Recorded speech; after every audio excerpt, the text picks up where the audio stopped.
Hello guys and welcome back to Carter Plays Kerbal Space Program. Right now we're gonna do it. We don't have any contracts. Well, let's just go fix that. But right now we're gonna, make the jump and go for orbit. We've got the technology, we've got more than enough funds, and I think we can do it. See here, can we get any of these? We get some tourist contracts. What about this guy? Yeah, that's a little slow for 3,000 meters. And all the rest of this stuff is a little bit, crappy. So yeah, I don't want to. I'm not taking something all the way over there to the ocean. I mean, building more single stage to oceans is the last thing I need. And if I recall correctly, we got that command pod upgrade, so we can EVA, which means we can just chunk a heat shield right on like that. Gotta remember to remove all the monoprop, of course. Because keeping monoprop in, it makes Santa mad at you. That's a science fact. Alright, and we're just gonna take up a science thing and 2 mystery goos, because, gotta be symmetrical. And we're gonna be, because, for one thing, we've got a little bit less room for error here, because this rocket's gonna be bigger, so naturally, we can't really afford to be taking 3 parachutes. The amount of parachutes that we've been taking along would be enough to, slow down one of the 3-man cockpits, and I really can't justify that. Alright, I want to try to get high orbit and also, get a bunch of EVA science, so that is just what we're gonna do. And of course we've got these lovely tanks, so that, let's turn that real quick, so that we can, just completely annihilate the, the part limiter. It's going to be real nice once we don't have that, but, for now, it's just something we got to live with. Alright, that's 1.4 with some solids on there. Oh yeah, look at that. Already, we've got a space-worthy rocket, and I'm going to throw 2 solids on there just because, it's always good to, just err a little on the side of caution, and solids are pretty cheap. I think they're like, I don't know, how much are these? They're 850 each, like, they're basically giving them away. Like, literally, my command pod, I think, is almost as expensive as that, yeah. Like, tiny little hunk of metal that can kind of roll around a bit versus rocket engine, that's a steal. Anyone could see that. Alright, and now we're gonna just chunk some of those lovely winglets on there. And I don't know what this guy's doing, but it's got to go. Come on. There we go. Alright. And now, I think we're gonna want to set these a little bit lower so that it doesn't flip over on the launch pad, but we've got ourselves a rocket right here. I think, hold up. Just real quick, I want to limit these guys so that even if I'm just running on them alone, I'm not going to get more than like 1.3. Yeah. Alright, and this is going to be the R3, I think? Let me just check. Yeah, this is going to be the R3. Looks like we didn't save the R1, but we're never going to use it again, so it's all good. Untit R3. Untit. Anywho. Alright, so I empty out the monoprop. Alright, we got that.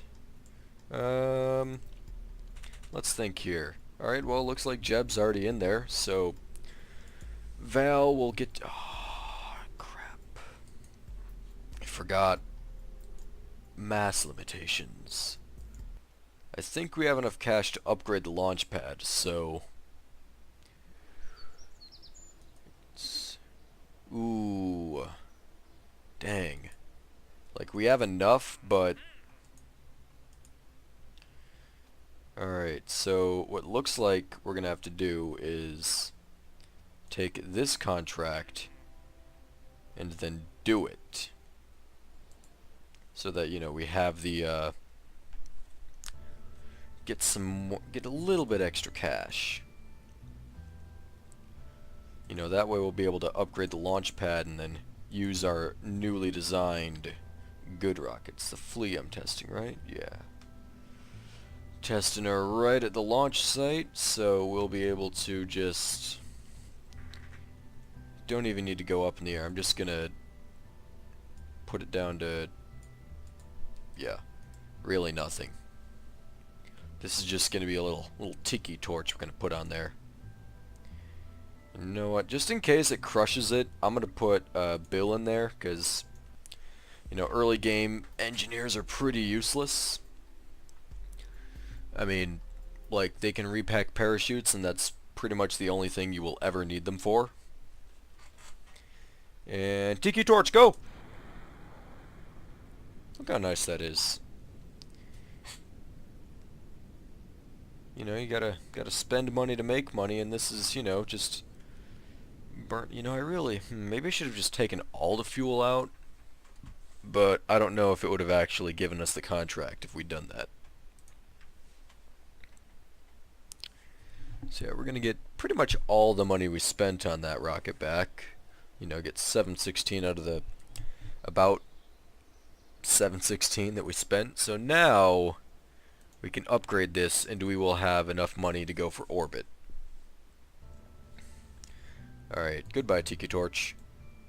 Hello R3.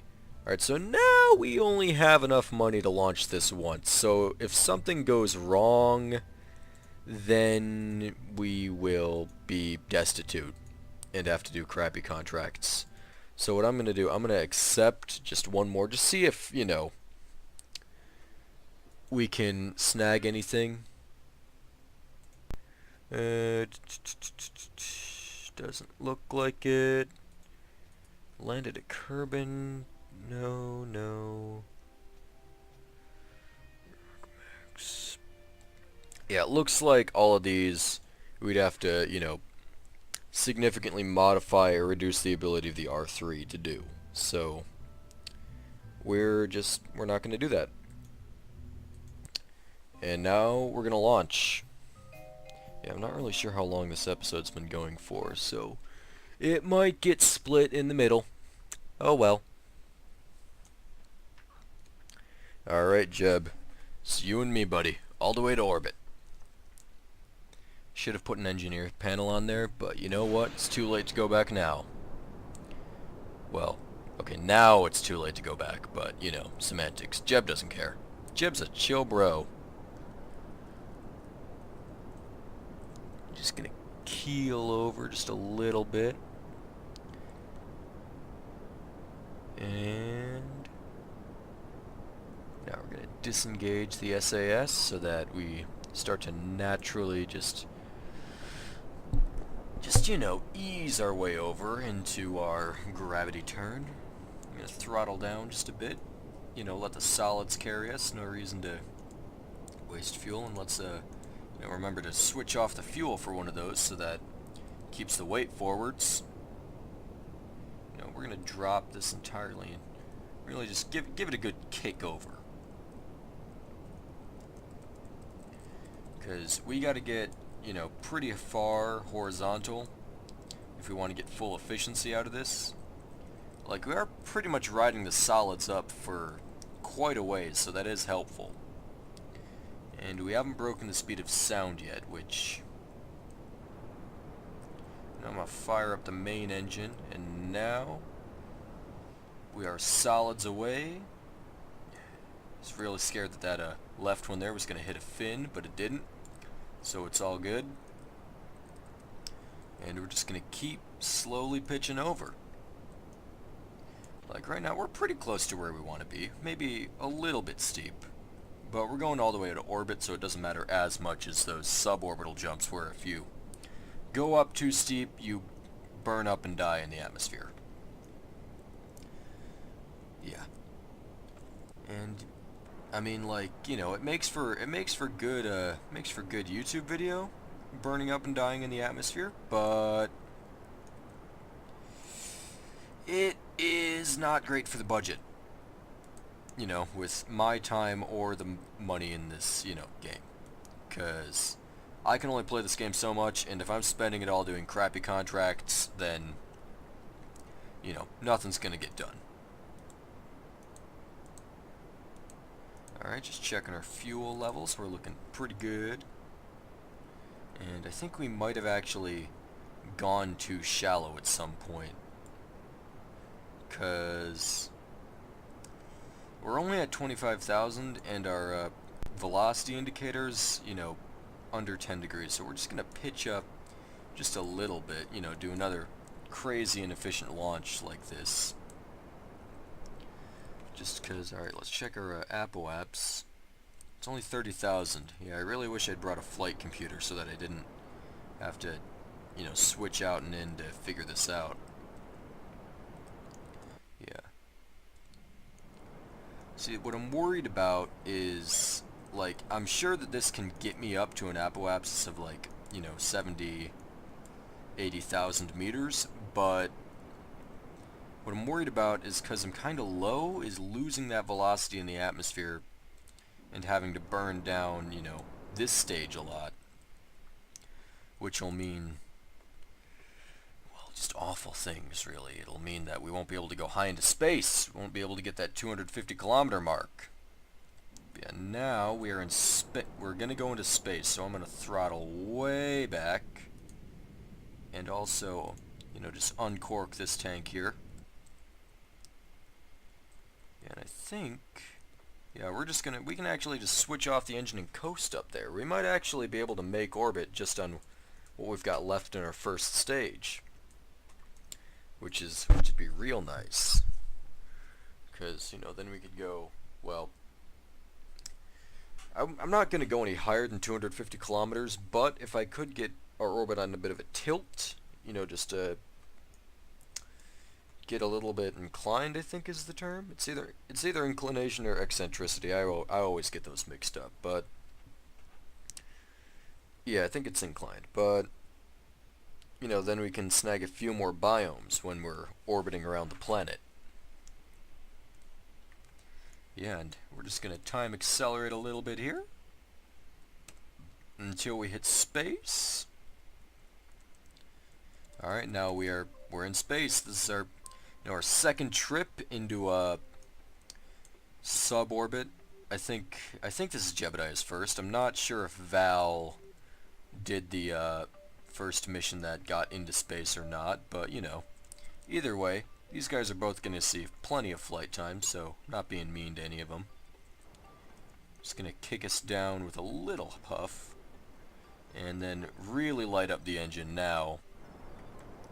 Yeah, you know, not a whole lot of people know this, but everybody knows that X can, you know, X is for cutting your engines, but not a whole lot of people know that Z actually sets your engines to full power, and we've made orbit. We've got that, you know, got that contract complete, and now we've got 69,000 credits.